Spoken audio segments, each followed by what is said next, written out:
6. That's the number of times the light above my hospital bed has flickered in the past hour. I had to find something to do while I waited for someone to find my phone. The occasional doctor stopping by to check on me wasn't enough to fill the void. They finally found it and brought it to me a little bit after 12 as some of the staff left for the night. So now I turn my short attention span to it instead.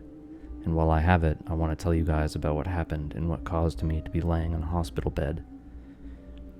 When I finished college a few years back, I immediately started job searching. A heads up, when a place says they're hiring, they usually aren't. That's what I went through for a good month and a half before I kind of just gave up. Then my friend suggested I could start doing Uber driving. I wasn't too keen on the idea. Driving a stranger from point A to B is just a surefire way for something to happen. He kept reassuring me that they all have these safety measures for the driver, and after looking into it, he wasn't lying. It took some convincing, but I begrudgingly downloaded the app and started to do Uber for people. It was a quick way to get some money while I continued to look for a job. The first few trips were odd. I had never done something like it before, and my passengers didn't help the awkward atmosphere that had been created because of that factor.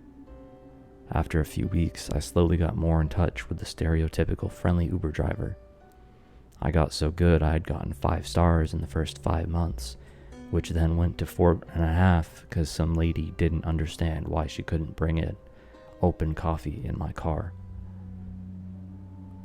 I did this for about 2 years. When I finally did find a job, I only ever did it when I needed some extra cash. Always making sure to turn it off my availability when I wasn't doing it. I had a pretty good routine going until yesterday, which is where my story starts to get strange. I had taken a trip up north to Vermont a few days in late fall. I had always wanted to see the leaves up there, and so I decided to bite the bullet and go. It was the night I was leaving to head back down when I got a notification on my phone. Selected to drive for nearby passenger. I kinda just stared at it dumbfounded as I had never seen that before. The way it works is that the app will tell me if I'm in the area of a nearby person and I can go pick them up. The only problem with that is I had turned my availability off. I shouldn't have been an option to pop up. I tried calling customer service and kept getting put on hold, all while my phone kept reminding me that I had a passenger waiting to get picked up. I sat in my car and thought for a bit. I mean, it wouldn't be that hard to do it, right? Sure, it was weird that it chose me, but all apps have some bugs. And it's not like I could just leave this person hanging. My rating would go down. I eventually opened the app and confirmed I was on my way, driving down the dark backwoods of Vermont to finally meet my passenger. I pulled up to an old church parking lot as my phone notification went off, letting me know I was near my passenger. The headlights illuminated the darkness in front as small, thin raindrops started to appear on the beams.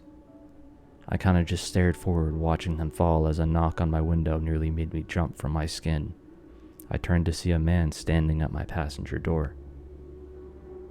To make it easy for you, I have labeled my words and his so you know who's talking. I'm M, he's P. Uber for... I looked at my phone to confirm the name before he interrupted. Your back seats are full. I turned around and realized that I never even checked to see if I could drive someone. My car was filled in the back due to my trip. I just cursed myself and looked back at the guy. Oh shit, I'm sorry man, I never even thought of that. I can see if I can reconnect you with another driver if you want. What about up front? It's clear there. I looked up front and agreed in my head. The front is clear, but it's not really normal for the driver to sit right next to the passenger. It's kind of like a safety thing, just in case something happens. Yeah, but I'm not really... It's fine with me, I don't mind. I bit my lip as I contemplated, slowly agreeing and saying sure. I mean, he was the one to suggest it. He opened the door and slid into the seat. His slightly wet clothes mixed with the air of the heater as the windows started to fog up a bit. Sorry, old car. I switched them to defrost as the windows slowly regained the transparency. I checked my phone, confirmed I got him, and started to make my way to his destination, following the directions on the device. "So what brings you all the way out here this late?" "I was just out. I didn't realize I was getting so late, and I didn't want to try to walk back in this dark." "Oh, I hear you. I wouldn't either, or more likely I'm not sure I could. I'm not from around here." "I'm not either. I was just visiting for work." "Oh, that's good. Yeah, I was up here for a needed vacation. Always wanted to see these leaves." "Very nice. This time of year is beautiful." "Yeah." The conversation kind of died out there as I focused a bit more on the road. The rain had started to come down in more thicker drops, and with it being night, I was barely in a state to start up a lot of conversations. "So, you're from Boston? Nice town, but I'm more of a Salem guy." "Yeah, it's not so... Wait, how did you know?" "Earlier you had mentioned it. While the falls can get nice down there, you can't beat this." "Oh, yeah, no, you're right. And yeah, the falls in Boston are no match for this one. I'm pretty sure I've seen some colors on these leaves I didn't know existed." He chuckled a bit before it went quiet again. A few more minutes had passed before I noticed I had been driving for about an hour. My entire time doing this, I had never had to drive that long. "Hey man, you know this drive's gonna be a pricey one, right?" "Oh yeah, don't worry. I'm not too concerned with that." "Alright, just making sure. Don't want us to stop and you think somehow I overcharged you." "Yeah, don't worry. I know you're a trustworthy guy. I mean, you did get that promotion because of it." I didn't answer him. My body kind of felt hot after his statement, like something was very wrong here. "You mentioned you had gotten a promotion at your job." "I was talking about my work and you mentioned it." I did? Had I mentioned it? It was late and I was tired from my trip. Maybe I did mention and my brain just kind of zoned it out, saving energy to make sure I didn't crash into a tree. "Hey man, don't worry. I forget stuff a lot of times too. It's normal." "Yeah, I guess you're right. Sorry, must just be sleepy." "No problem. I'll keep quiet for a bit to let you focus." His helping silence just made the ride feel more awkward and made me focus less. I kept my eyes on the road, only occasionally checking the phone to make sure I was on the right road. It was my last check that something caught my eye. It was the destination. I waited till I got on a straight way before I scrolled to see the full name of the destination. I stared at the phone as I could feel my spine freeze in place from dread. It was my address. The destination that this man had picked was my address. I tried to stay calm as I just scrolled up and went back to driving, looking to see if he noticed my sudden change in mood. He didn't. He was just looking out the window at the now visible streetlights as the surroundings slowly went from quiet town to busy street. I just kept driving as my mind went through what was happening.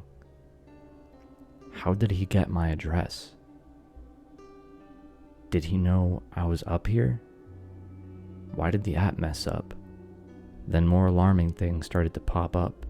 I didn't tell him I was from Boston. I didn't tell him I got a promotion at work. Hell, I never told him I even worked somewhere. Then my eyes slowly started to widen as I thought of the worst thing that could have happened. Did I even confirm if he was the right guy? Was this just a random person I had picked up? I slowly licked my lips as I started to talk again, dreading to ask him this.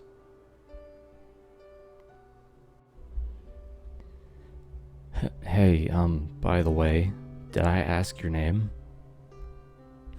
"Oh yeah, no, you never did. Kinda weird, right?" I just stared at the road as my body started to shiver with fear. I thought I was going to die of a heart attack as I felt his hand grab my shoulder. I turned to face him as he grinned at me. "Thanks for the ride though." My phone loudly chimed in. "You have reached your destination." I turned to look at the phone just as my windshield was filled with blinding light. My vision immediately interrupted by the airbag as I heard my car's front crush with the force of 1,000 pounds. It flipped, rolled, slid, and finally stopped as it hit the guardrail. I could feel the blood dripping from my head and arms as I turned to look at the passenger seat, sure to see the body of that man there. It was empty. My already labored breathing getting heavier as I could hear people rushing over and screaming to call 911. And that's where we are now. As I continue to sit in this hospital, the doctors said I only had a few minor breaks and sprains, and that I was lucky to be alive, although there was no concussion, which they found weird because of what I was saying. No one believed me as I rambled that there was a guy in the car with me. Even the police looked at me like I was crazy. And maybe they're right. Maybe I did imagine a strange man that somehow knew what city I lived in, that knew things about my job, that knew my address. These are things I would be agreeing with if I didn't see the notification I just got on my phone as I type this, my fingers shaking as I do. It reads, "Selected to drive for nearby passenger."